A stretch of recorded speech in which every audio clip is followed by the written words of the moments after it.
Sharia operates as a comprehensive, divinely ordained framework encompassing theology, personal ethics, and the totality of social order.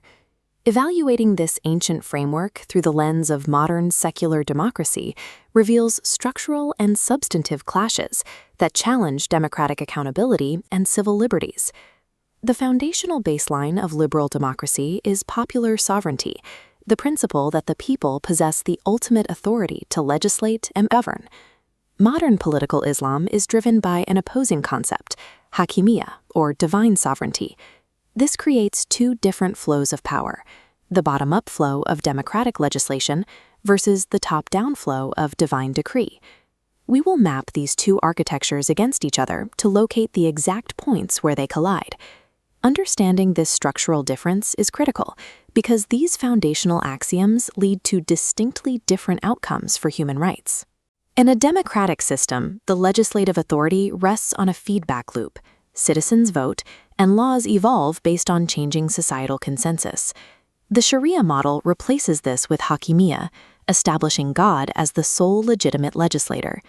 Under this doctrine, enacting human, secular law is viewed as a usurpation of divine authority, or shirk, the crime of idolatry.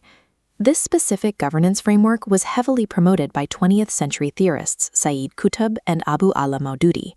Modern radical groups utilize this theological stance to reject the nation-state, constitutionalism, and the very idea of parliamentary democracy. The result strips citizens of their legislative autonomy. It subordinates the state apparatus to unalterable theological edicts, preventing the law from evolving to reflect modern consensus. A system strictly adhering to divine sovereignty is structurally incapable of achieving democratic accountability or the separation of powers. On the axis of civil rights, democratic systems require absolute legal equality between all citizens. Classical Sharia institutionalizes patriarchal structures that create unequal legal tiers based on gender.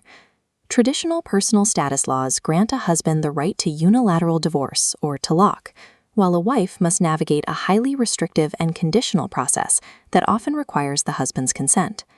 Traditional evidentiary rules often value a woman's testimony as worth half that of a man's. Furthermore, inheritance laws structurally grant women smaller shares of assets than their male relatives. These classical frameworks directly conflict with modern international law.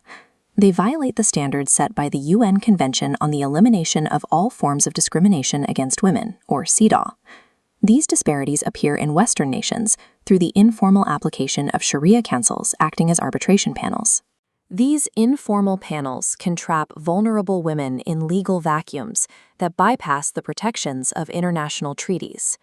Codifying these classical laws inherently fractures the democratic prerequisite of equal, uniform citizenship.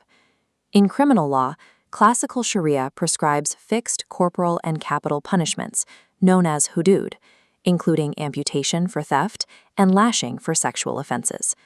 These penalties stand in direct contrast to the UN Convention Against Torture and international standards of human dignity.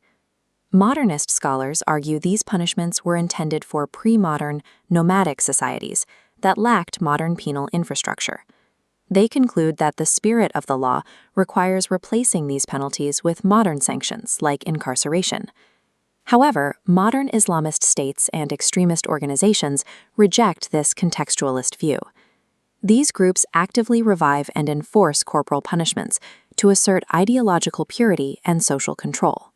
The strict enforcement of hudud remains a violent friction point between fundamentalist governance and the liberal conception of human dignity. Freedom of conscience is guaranteed by Article 18 of the Universal Declaration of Human Rights. Classical Sharia jurisprudence contrasts this by treating apostasy, renouncing Islam, as a capital crime punishable by death. For recognized religious minorities like Christians and Jews, classical law provided the dhimmi framework. This granted state protection only in exchange for a specific tax, the jizya, and a subordinated social and legal status. This tiered system violates the democratic requirement of equal citizenship regardless of religious affiliation. In extreme modern cases, even these historical protections are discarded, resulting in the violent persecution of minority groups.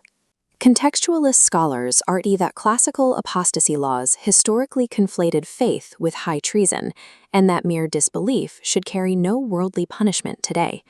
Despite these arguments, modern states still use these classical frameworks to silence dissidents and suppress pluralism.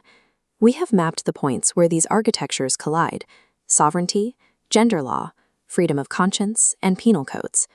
Codified classical Sharia clashes with modernity due to its systemic subordination of the popular will to a divine mandate.